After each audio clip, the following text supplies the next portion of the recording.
कहते हैं कि समय बड़ा ही बलवान होता है, कब पलट जाए कुछ नहीं कह सकते। एमपी में बीजेपी नेताओं के साथ कुछ ऐसा ही हुआ है।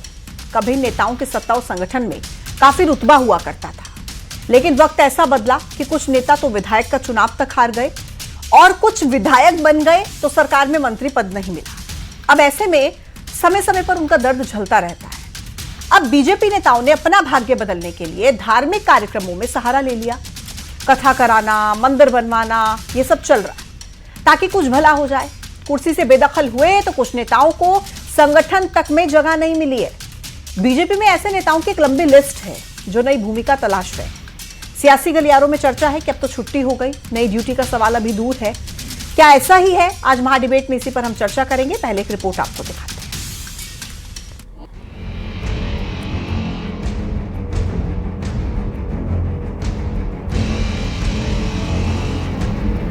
बीजेपी नेताओं को आज नई भूमिका की तलाश।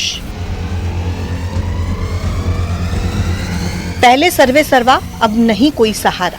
साल मन को बांधे रहा मैंने कभी।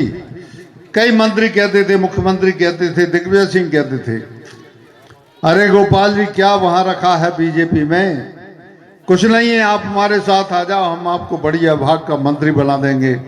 मैंने कहा राजा साहब एक बात कहता हूं, ये माल जो है ये टिकाऊ है, माल बिकाऊ नहीं है, यही आपके लिए हम बताना चाहते हैं। धार्मिक आयोजन में सक्रिय, सत्ता संगठन से निष्क्रिय। बुलाने की कोशिश कर रहे हैं। यही कोशिश एक मंत्री, पूर्व मंत्री जी ने करी ग्वालियर में, और हादसा देखिए, एक महिला की मृत्यु हो गई। यह बताता है कि भगवान भी इनकी बात को नहीं सुन रहे हैं।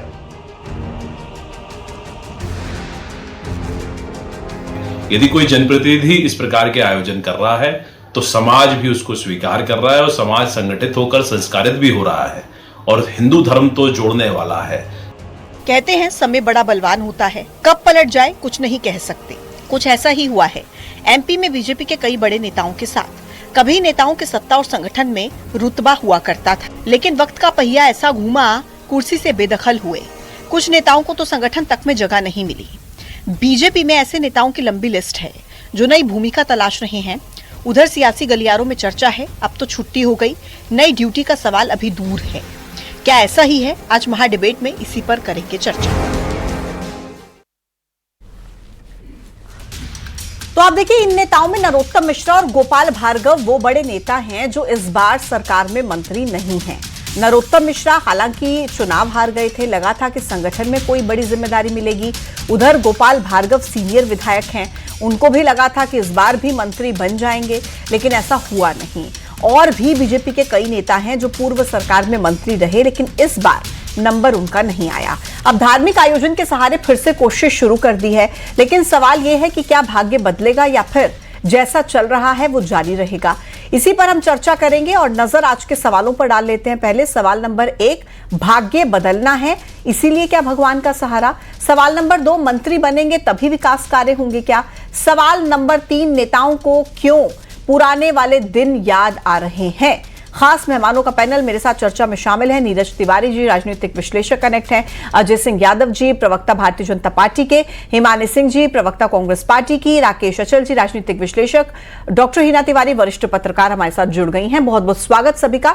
अजय सिंह यादव जी, पहली प्रतिक्रिया आपसे, क्योंकि देखिए कहा यह जा रहा है और सच भी यही है कि ऐसे बड़े नेता, पुराने नेता जिन्हें पहले इतनी मजबूत जिम्मेदारियां आप लोगों की तरफ से, भारतीय जनता पार्टी की तरफ से दी गई थी, लेकिन अब कहीं पर भी नजर नहीं आते धार्मिक कार्यक्रमों के अलावा। ऐसा क्यों? भारतीय जनता पार्टी के सभी वरिष्ठ नेता कार्यकर्ता पार्टी संगठन के अनुसार जो दायित्व दिए जाते हैं उसका निर्वहन करते हैं और सनातन के रास्ते पर चलते हुए राजनीति करना ये तो सबसे उत्तम रास्ता है। इसमें क्या आपत्ति होती है? हमारे नेता जनता के हित में भी काम करते हैं और साथ ही सनातन के रास्ते पे भी चलते हैं। ये तो उन दलों को सोचना चाहिए जिनके नेता बड़े बड़े रोजा इफ्तारी करवाते हैं, उर्स मुबारक करवाते हैं, लेकिन भगवान राम की प्राण प्रतिष्ठा में जाने से बचते हैं। सनातन को डेंगू मलेरिया कहते हैं, और ऐसी यहाँ तक कि मंदिरों में लड़कियां छेड़ने जाते हैं, ऐसे बयान देते हैं, तो उन लोगों को सोचना चाहिए। भारतीय जनता पार्टी सरकार का ये मानना है कि हमारी धार्मिक आस्थाएं हैं तो वो दिखना भी चाहिए, और सनातन के माध्यम से ये बड़े बड़े आयोजन होते हैं, ये समाज में समरसता का भाव देते हैं। इससे समाज में जो भाव जाता है वो देश और राष्ट्र के भी हित में है। भारतीय जनता पार्टी के नेता राजनीति भी करते हैं और धर्म के रास्ते पे भी चलते हैं। लेकिन अजय जी, अगर भारतीय जनता पार्टी के नेता राजनीति करते हुए धर्म के रास्ते पर चलते हुए संतुष्ट हैं, खुश हैं, तो फिर समय समय पर उनका दुख क्यों बाहर आ जाता है? गोपाल भार्गव इतने सीनियर नेता, 40 साल से कभी हारे नहीं, अजय रहे और उम्मीद लगाए बैठे थे, और अब समय समय पर उनका दर्द कई कार्यक्रमों में दिखता है। तो फिर तो इस हिसाब से आप जो कह रहे हैं उस कैलकुलेशन के हिसाब से तो उन्हें संतुष्ट रहना चाहिए। देखिए, गोपाल भार्गव जी भाजपा के वरिष्ठतम नेता हैं और उनके द्वारा जो बात कही गई वो दिग्विजय सिंह जैसे नेताओं की कलई खोली गई कि जब दिग्विजय सिंह प्रदेश के मुख्यमंत्री होते थे तो किस तरह से वरिष्ठ नेताओं को कांग्रेस में आने के लालच देते थे। लेकिन गोपाल भार्गव जैसे समर्पित कार्यकर्ता हैं जो कभी किसी लालच में नहीं पड़ते हैं। कांग्रेस और भाजपा में मूल अंतर है, यहाँ कार्यकर्ता केवल संगठन की रीति नीति के अनुसार और नेशन फर्स्ट की नीति के अनुसार चलता है, और कांग्रेस के नेता केवल सत्ता की चाशनी और पद की लालसा, इससे आगे नहीं निकल सकते। भाजपा के जो भी वरिष्ठ नेता हैं वो संगठन के दायित्वों का निर्वहन लगातार कर रहे हैं। ठीक है, यानी कि आप कह रहे हैं कि भाजपा के नेताओं को कोई पद नहीं चाहिए, लेकिन जो कांग्रेस के नेता हैं वो पद की लालसा में बयान देते हैं, उनको पद की लालसा है। हिमानी जी बताइए जरा, धर्म के रास्ते पर चलना गलत है क्या? अगर सनातन के रास्ते पर चलते हुए राजनीति भी कर रहे हैं, धर्म का भी मार्ग अपना रहे हैं, तो क्या दिक्कत है? देखिए पूजा जी, मैं ऐसा मानती हूँ कि सनातन धर्म और भारत का जो संविधान है वो दोनों कहीं ना कहीं एक दूसरे के पूरक हैं। सनातन संस्कृति के हिसाब से भी और संविधान के हिसाब से भी धर्म एक व्यक्तिगत विषय है। कौन किस तरह से अपनी आस्था को पोषित करता है ये उसका व्यक्तिगत विषय होता है। कोई शिव की पूजा पहले करता है, माता की बाद में करता है, कोई राधा से पहले कृष्ण लेता है, कोई कृष्ण से पहले राधा लेता है। ये सब हमारे व्यक्तिगत आस्था के विषय हैं। तो यहाँ पर जो अजय सिंह यादव जी की बात है वो बिल्कुल कहीं सनातन संस्कृति के ज्ञान की परिचायक नहीं बन रही है।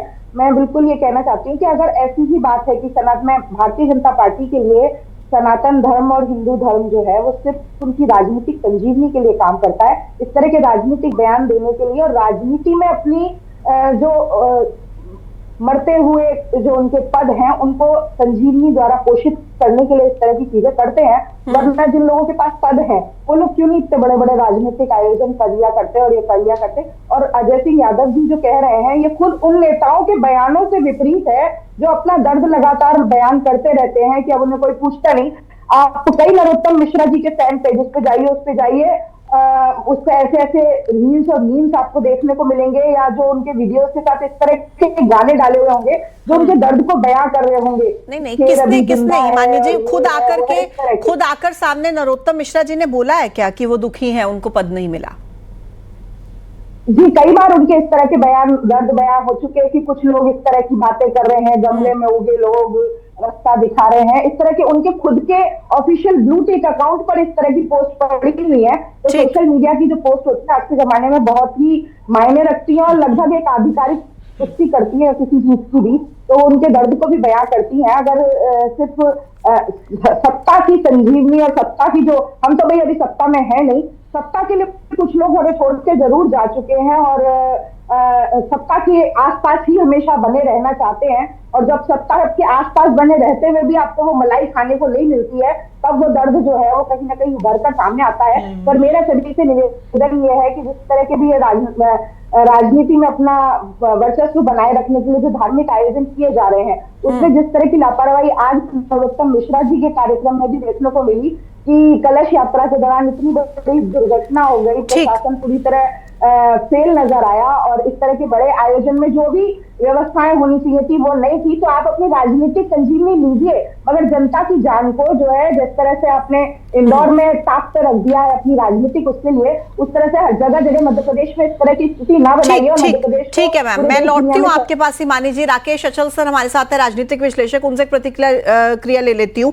राकेश जी, देखिए एक नाम नहीं है, बहुत सारे नाम है। नरोत्तम मिश्रा आप गृह मंत्री रहे हैं, हाई कमान के करीबी रहे हैं, जानते हम कितने इंपॉर्टेंट पद उनके पास थे। फिर गोपाल भार्गव का जिक्र मैं कर रही थी, भूपेंद्र सिंह जो विधायक रहे और हैं, और कई विभाग उन्होंने संभाले इससे पहले, गृह निगरीय प्रशासन जैसे। कमल पटेल पूर्व में मंत्री रह चुके, अरविंद भदौरिया, मतलब कमलनाथ सरकार के तख्ता पलट में, मतलब एक उस समय पर एक नाम जो हम बहुत ज्यादा सुनते थे, उन नामों में से एक नाम है वो। लेकिन आज उनके पास ना तो कोई संगठन में जिम्मेदारी है, ना कोई ऐसी मजबूत जिम्मेदारी है, और इसी वजह से धार्मिक आयोजनों का सहारा ले रहे हैं। यह आरोप कांग्रेस पार्टी लगा रही है। आपको क्या लगता है राकेश सर? एक तो पहले बड़ा संवेदनशील मामला है, धर्म का मामला है, लेकिन इसमें हकीकत ये है कि ये जो डबरा का खास तौर पर मामला है, ये भारतीय जनता पार्टी का एजेंडे का हिस्सा मुझे दिखाई नहीं देता। क्योंकि अगर भारतीय जनता पार्टी करती है काम, तो वो तो अभी राम जी से मुक्त नहीं हुई है। ये नवग्रह का जो मामला है, देखिए डॉक्टर मिश्रा 1990 से राजनीति में है, उन्हें कभी नवग्रह मंदिर बनाने का सपना या ख्वाब नहीं आया, लेकिन जब भीड़ उनसे छट गई तब उन्होंने ये आयोजन किया। अब चूंकि धर्म का मामला है तो कोई सवाल नहीं उठा सकता कि आपके पास जमीन के लिए पैसा कहाँ से आया, आपके पास ये मंदिर निर्माण के लिए पैसा कहाँ से आया। और सबसे बड़ी बात है कि ये घबराए हुए नेता दाती महाराज जैसे ऐसे संतों को इसके प्राण प्रतिष्ठा समारोह में बुला लाए, जो कि बलात्कार के आरोपी हैं, जिनके खिलाफ अदालत में मुकदमा लंबित है, अभी फैसला नहीं हुआ है। तो इन्हें अपने गृह दशा की चिंता है, अपने क्षेत्र की गृह दशा की चिंता नहीं है। अगर होती तो वो इतने पैसे से डबरा में जो बरसों से बंद पड़ी शुगर मिल है, जिससे हजारों किसानों का भविष्य जुड़ा हुआ है, उसके निर्माण की कोशिश करते। तो ये व्यक्तिगत कल्याण के लिए सारे आयोजन हैं। अब जैसे अभी आपने एक नाम नहीं लिया, कैलाश विजयवर्गीय साहब भी इसी फहरिस्त में शामिल है। उन्होंने ग्वालियर से एक हनुमान जी की बड़ी ऊंची अष्ट धातु की प्रतिमा और गदा बनवाया। तो ये लोग चाहते हैं कि भीड़ शायद धर्म के बहाने से उनके पास तक आ जाए और वो बाद में वोट में परिवर्तित हो या समर्थन में परिवर्तित हो। क्या नीरज तिवारी जी, आप राकेश जी की बात से सहमत हैं कि धर्म का रास्ता इसलिए अपना रहे हैं कि भीड़ एक बार फिर से उनकी तरफ आ जाए? कांग्रेस को ये समझना चाहिए कि भारतीय जनता पार्टी सांस्कृतिक राष्ट्रवाद की दिशा में भारत को आगे बढ़ाते हुए ले गई है। हमेशा भारतीय जनता पार्टी में जो भी नेता रहे हैं वे सभी सनातन संस्कृति से जुड़े रहे हैं और धर्म, हिंदू धर्म के बहुत करीब रहे हैं। उनके करीब में हमेशा साधु संत हुआ करते हैं जो समाज को दिशा दिए हैं, और जब उन्हीं के दिशा निर्देशानुसार वे समाज को एक सुदृढ़ मार्ग पे ले जाकर के विश्व पटल पर आज खड़ा किया कि भारतीय सनातन संस्कृति ही वैश्विक संस्कृति है। इसको कांग्रेस को समझना चाहिए। कांग्रेस हर कार्य में छोटी छोटी राजनीति ढूंढना शुरू कर देती है, जिससे कांग्रेस का तो भला बिल्कुल ही नहीं होता, उल्टा बीजेपी का भला होने लगता है।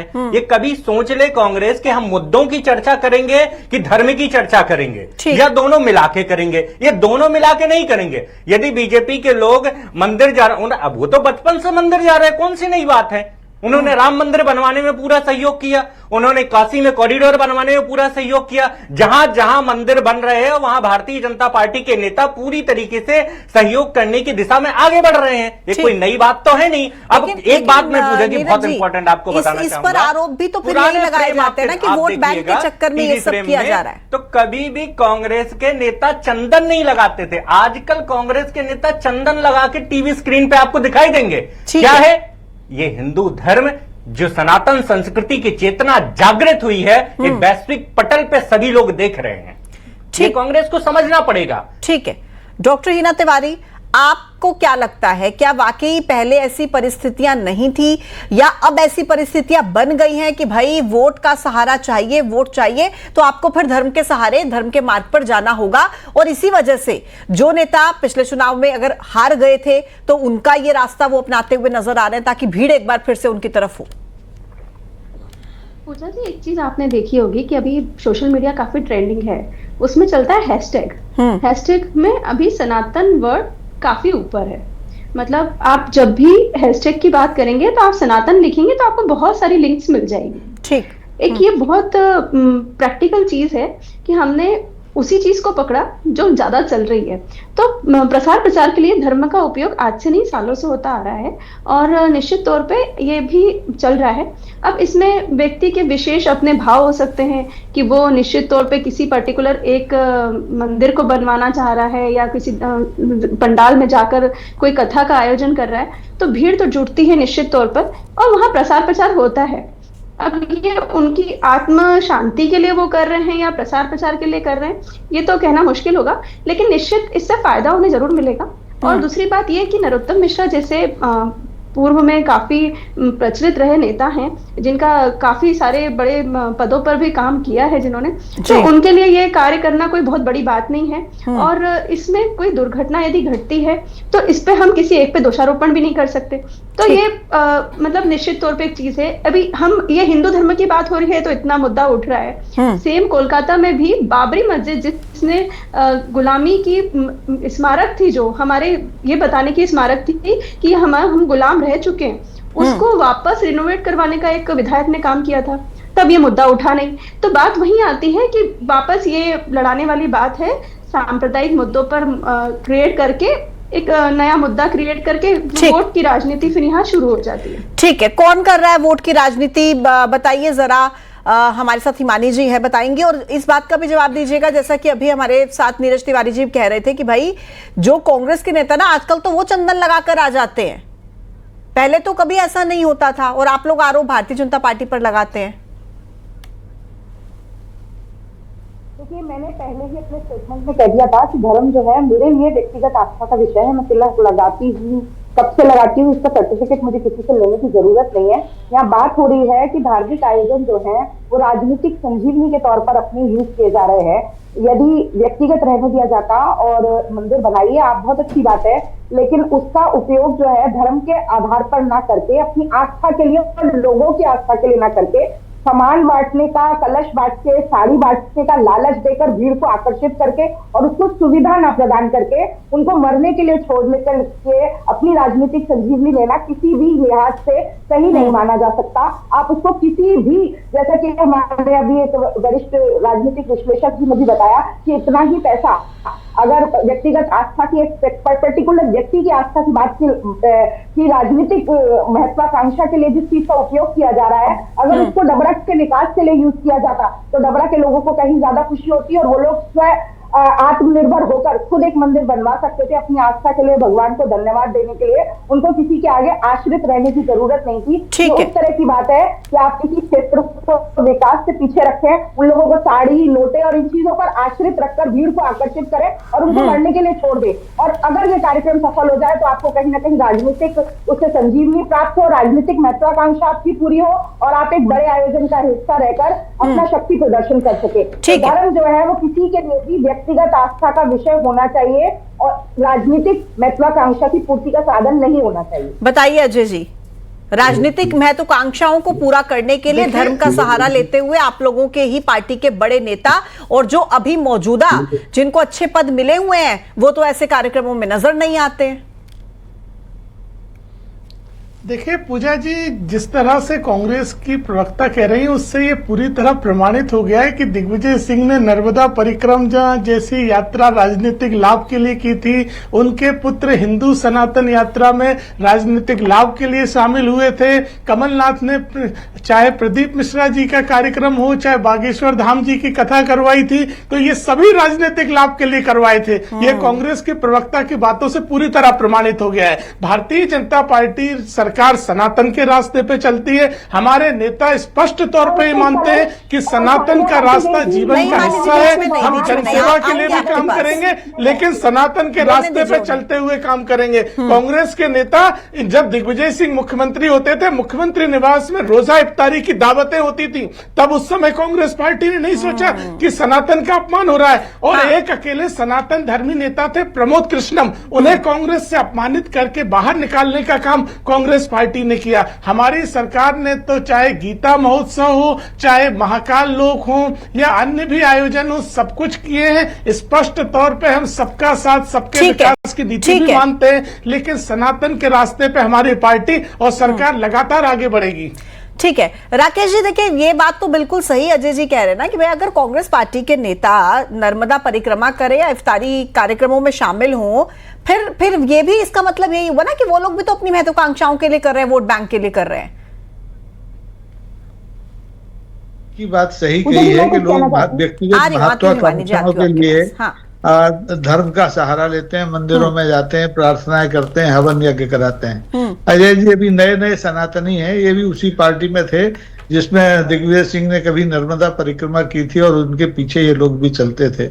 मेरा कहने का सवाल नहीं, मेरा असली मुद्दा ये है कि आप जब सत्ता में थे, जब आपके पास पूरा सारे संसाधन थे, तब आपको मंदिर की याद क्यों नहीं आई? आज जब आप खुद संकट में घिरे हैं, राजनीति में आपको कोई पूछ नहीं रहा है, आपकी पार्टी में पिछले 2.5 साल से आपको कोई जिम्मेदारी नहीं दी गई है, तब आप ये मंदिर की प्राण प्रतिष्ठा के लिए भीड़ नहीं जुटा रहे हैं, ये आप अपनी प्राण प्रतिष्ठा के लिए भीड़ जुटा रहे हैं। और उसमें दुखद ये है कि आप जुटाइए, कोई दिक्कत नहीं है।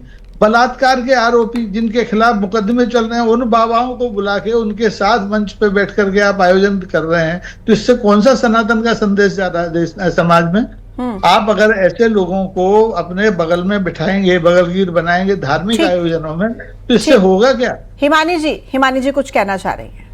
नहीं, मैं शायद अजय सिंह यादव जी जो है नए नए सनातनी होने के साथ साथ नई याददाश्त भी लेते गए हैं। शायद आपको याद हो कि इस तरह के आयोजन जो आप कह रहे हैं, मैंने कहा व्यक्तिगत मतलब ये तो आपने मान लिया कि भाजपा में ही सनातनी होते हैं, कांग्रेस में सनातनी नहीं होते हैं। तो हिमानी जी ये तो आपने स्वीकार कर लिया कि बोलने दीजिए अजय जी, बोलने दीजिए एक बार बोलने दीजिए। स्वीकार कर लिया कि कांग्रेस में सनातनी नहीं होते, एक करके इसी विचारधारा की वजह से ऐसे निर्णय लेना पड़ते हैं। तो आप तो नहीं है ना सनातनी, आप तो नहीं है सनातनी, बिल्कुल बिल्कुल बिल्कुल सनातन से दूर रहिए। कांग्रेस पार्टी कभी सनातन के रास्ते पे नहीं आ सकती। कांग्रेस पार्टी केवल रोजा इफ्तारी करवा सकती है, उर्स करवा सकती है, मुशायरे करवा सकती है, लेकिन कभी धार्मिक आयोजन नहीं करवा सकती।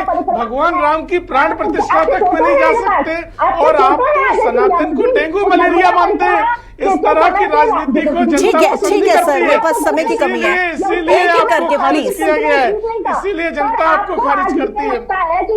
ये कांग्रेस का मूल सनातन विरोधी चेहरा है। अजय जी नहीं, ऐसे नहीं, हिमानी जी प्लीज एक एक करके अपनी बात रखिए। कांग्रेस पार्टी को धार्मिक आयोजनों से भी आपत्ति है, कांग्रेस पार्टी को धार्मिक आयोजनों से भी आपत्ति है। ये कांग्रेस का दिवालियापन है, दिवालियापन है आपका दिवालियापन है ये। आपको धार्मिक आयोजनों से भी आपत्ति है। ठीक है, चलिए मेरे पास समय इतना ही था। सभी मेहमानों का बहुत बहुत शुक्रिया मेरे साथ इस चर्चा में शामिल होने के लिए। तो कुल मिलाकर भारतीय जनता पार्टी के वो नेता जो किसी समय पर संगठन में एक मजबूत जिम्मेदारी संभाल रहे थे, मंत्री पद तक की जिम्मेदारी उन्हें मिली थी, लेकिन आज वो जब धार्मिक आयोजनों में नजर आते हैं, संगठन तक में उन्हें कोई जिम्मेदारी नहीं दी जाती। इसी को लेकर कांग्रेस पार्टी लगातार सवाल उठा रही है कि धार्मिक आयोजनों के सहारे ये अपनी राजनीतिक महत्वाकांक्षाओं को पूरा करना चाहते हैं। महाडिबेट में इतना ही, छोटे से ब्रेक का समय। देखते रहिए न्यूज़ 18। नमस्कार।